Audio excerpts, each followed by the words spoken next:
Halo guys, Assalamualaikum warahmatullahi wabarakatuh. Kembali lagi di channel YouTube aku, Daily Arin. Ya guys, udah lama aku nggak ngupload video ya.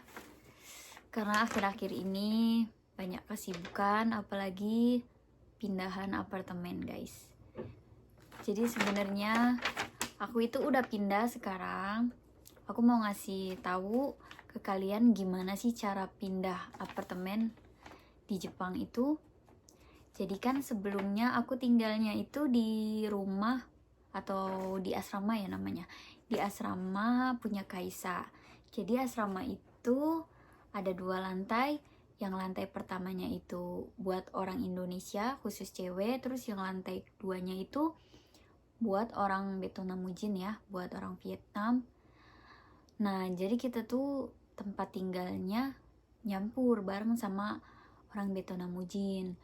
Dan itu yang bikin aku nggak nyaman itu karena nyampur sama Vietnamujin gitu. Bukannya aku ngejelek-jelekin Vietnamujin, cuman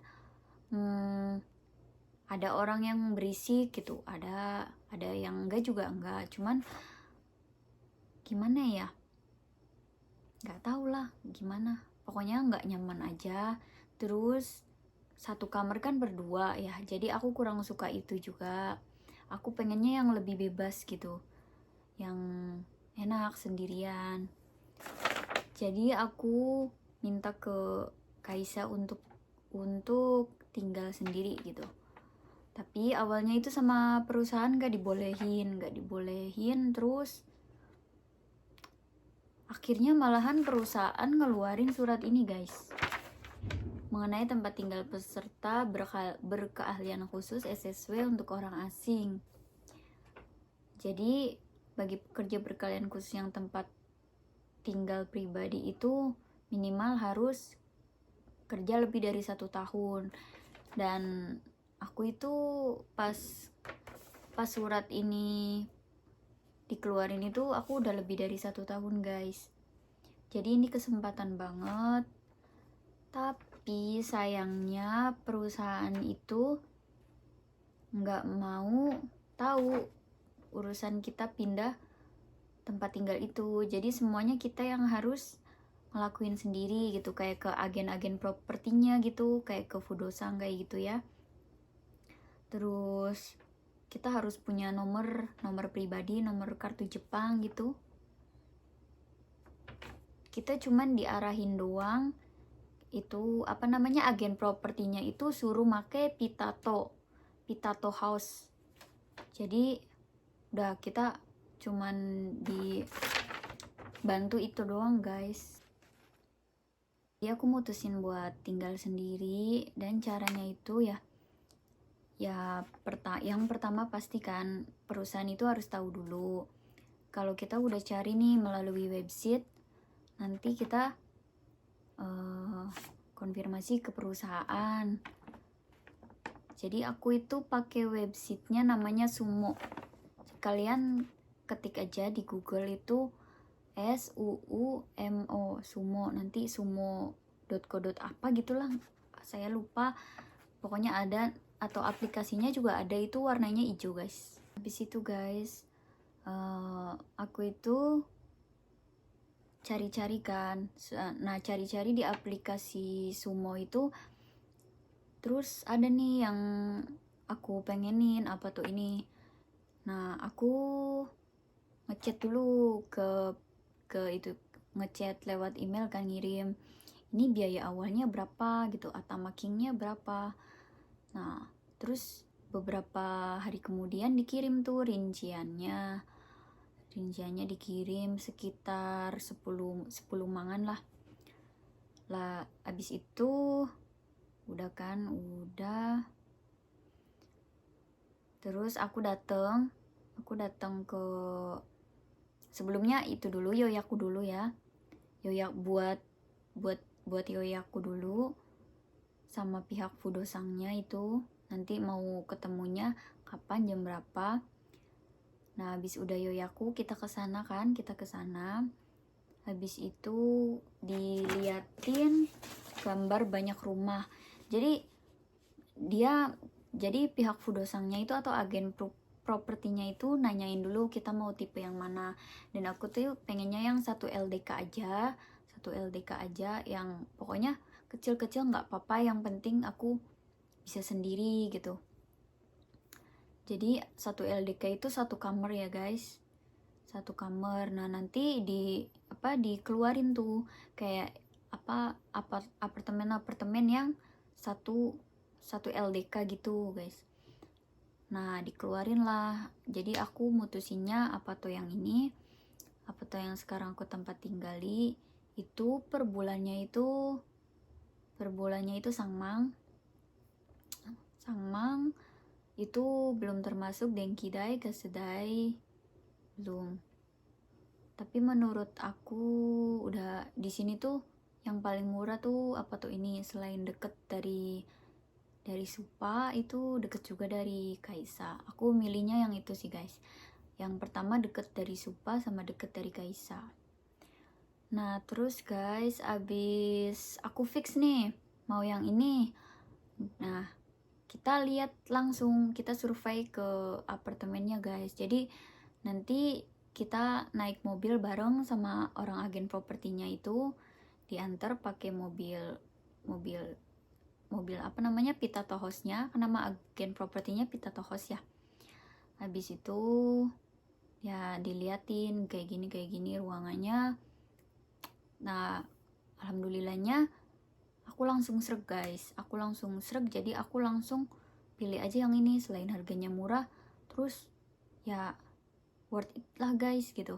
Menurut aku cukup segini buat aku. Terus di depan apartemen ini juga ada Family Mart-nya guys, jadi aku udah sreg banget lah pokoknya sama apa tuh ini. Habis itu udah kan ya, udah, nanti kita balik lagi ke kantor. Terus katanya nanti bakal dihubungin 2-3 hari kan, 2-3 hari nanti dihubungin. Jadi mereka mau kayaknya mereka tuh mau apa ya namanya ya, kayak survei dulu gitu ya, kayak survei dulu, mungkin ngecek data aku dulu gitu, ngecek data aku dulu. Habis itu nunggu 2-3 hari, ditelepon katanya oke, terus suruh datang lagi buat tanda tangan kontrak, terus maunya masuknya kapan ya. Sebelum itu aku udah itu juga sih, mau kalau misalkan bisa secepatnya kapan kataku, dan itu bilangnya 1 Februari. Ya udah kalau misalkan bisa secepatnya aku mau masuk di tanggal 1 Februari kata aku gitu. Terus nunggu kan 2-3 hari, ditelepon tuh sama pihak Fudosangnya, sama pihak agen propertinya ditelepon. Terus kita kesana lagi, terus udah disiapin itu kontraknya udah disiapin. Jadi ini kontraknya kurang lebih kayak gini lah.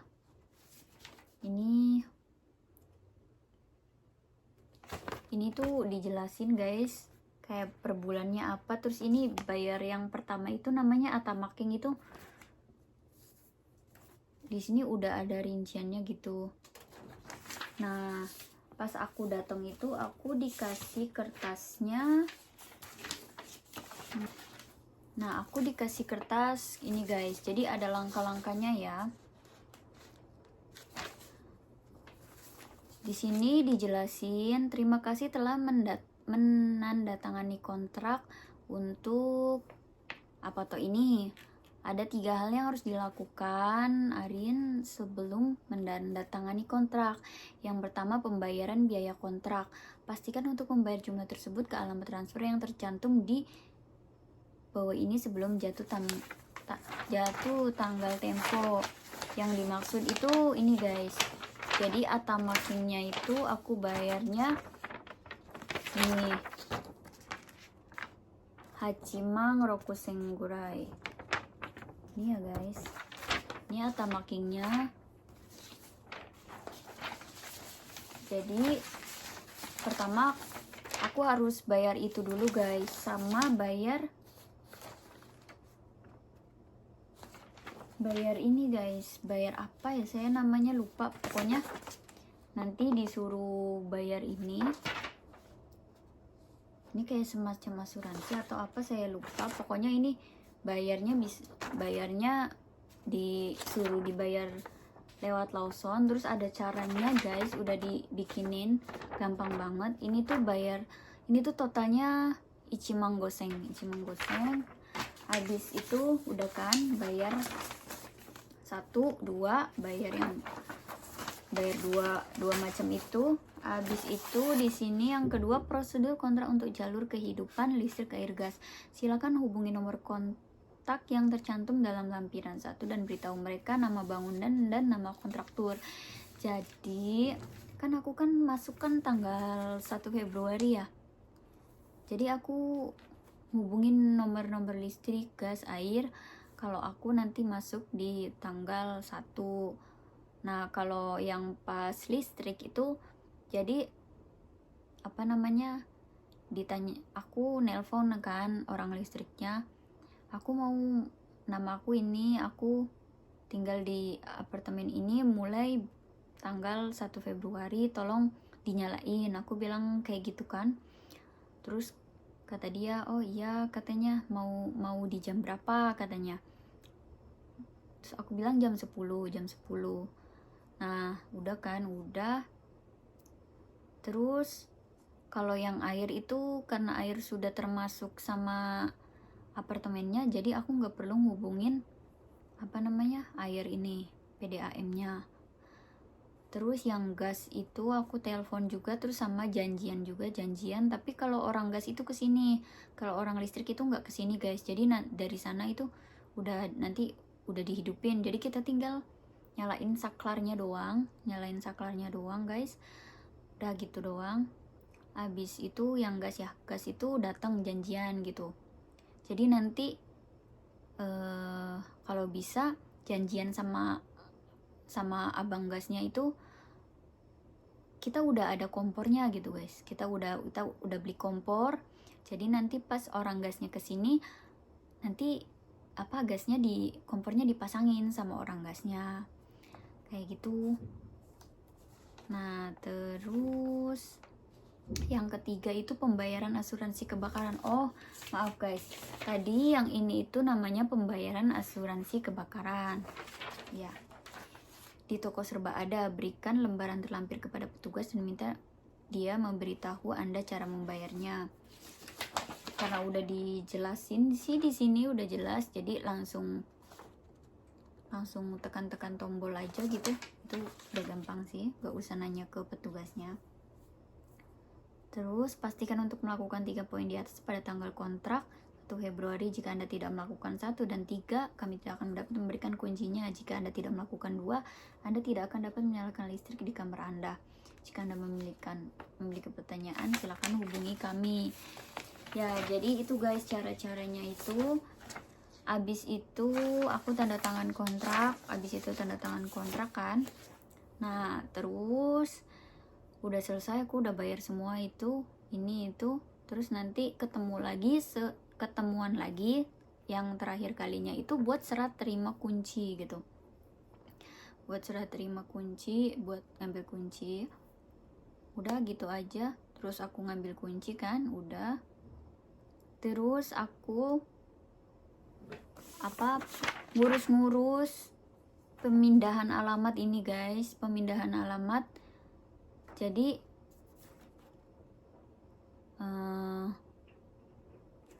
nanti kalian datang ya ke Syakuso, kan harus ngurus apa namanya guys, aduh aku ngeblank guys, ngurus dari Yokado yang baru, bikin alamat yang baru kan.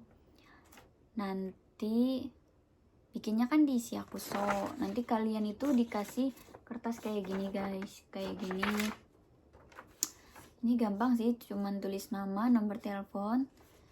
Terus di sini ada tanggal yang hari ini tuh tanggal datang kalian ke Syakusonya. Terus ada tanggal kamu pindahnya itu kapan. Terus ada alamat baru sama alamat lamanya ditulis, nama, tanggal lahir. Terus di sini Ini ya guys, kalau yang ini itu Tokutegino. Ini Tokutegino. Kalau ini isinya ada di Zaryukado. Terus ini masa berlaku apa ya? Ya, ini masa berlaku bukan sih? Ya, ini masa berlaku Zaryukadonya. Nanti kalian itu kok dijelasin sama orang Siakusonya cara ngisinya gimana. Gampang kok guys. Habis itu aku ke Yucho karena aku pakai ATM Yucho ya. Yucho Bank. Terus aku minta itu sama perubahan alamat juga kan, perubahan alamat. Soalnya kenapa ATM Yucho itu harus diubah? Karena kalau misalkan ada bantuan itu dari pemerintah Jepang itu kan aku masukinnya ke rekening Yucho gitu. Jadi sebenarnya gampang kok guys pindah apartemen itu. Cuman ya repotnya itu bawa barang-barangnya. Kalau misalkan kita barang-barangnya banyak. Alhamdulillahnya di sini aku banyak temen, banyak senpai-senpai yang bantuin. Jadi barang bawaannya itu dibantuin sama senpai-senpai, sama teman-teman guys di sini. Ya gitu aja guys. Jadi gampang sih guys. Kalau mau ada yang ditanyain silahkan komen di bawah ya guys. Cukup sampai sekian. Assalamualaikum warahmatullahi wabarakatuh. Jane, bye bye.